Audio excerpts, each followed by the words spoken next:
समाज आला दिल के भीतर अब प्रेम पबली से जेकरा हो जाई ओकरा महल के रानी का तारा पर हम फिदा बानी।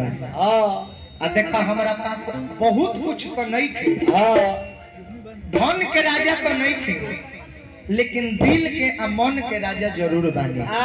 तारा पास का पाई हमरा पता नहीं थे, लेकिन तुम हुस्न के रानी जरूर। हुस्न के परी बारू लइका कहता ड्रॉप लता अनिल बाबू और जरा साउंड कम और कम तू ना बाजू के रानी हम दिल के राजा बानी।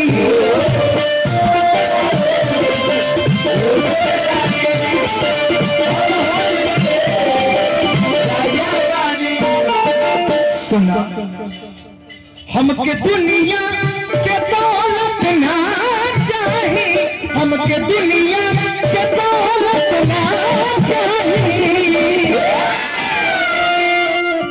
बेदर्दी तो से अपना चाहिए, एक दीवाना के ओरी चाहिए, एक दीवाना के ओरी चाहिए।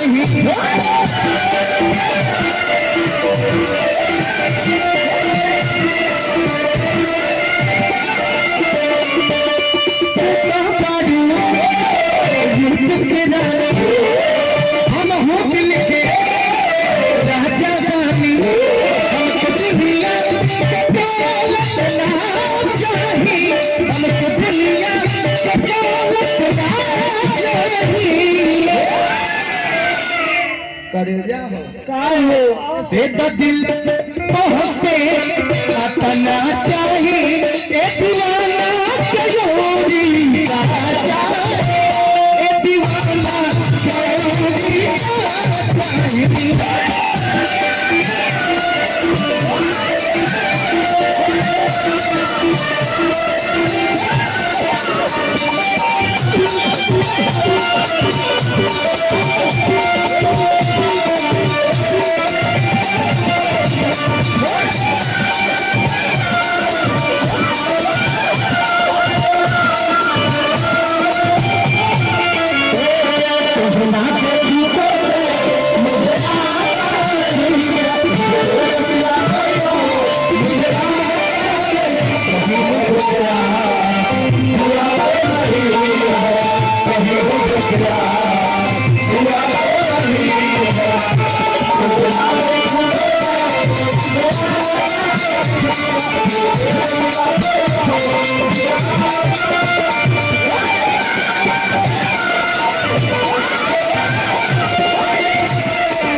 पुरस्कार संजीव कुमार जी नतिन दामाद की ओर से मिला।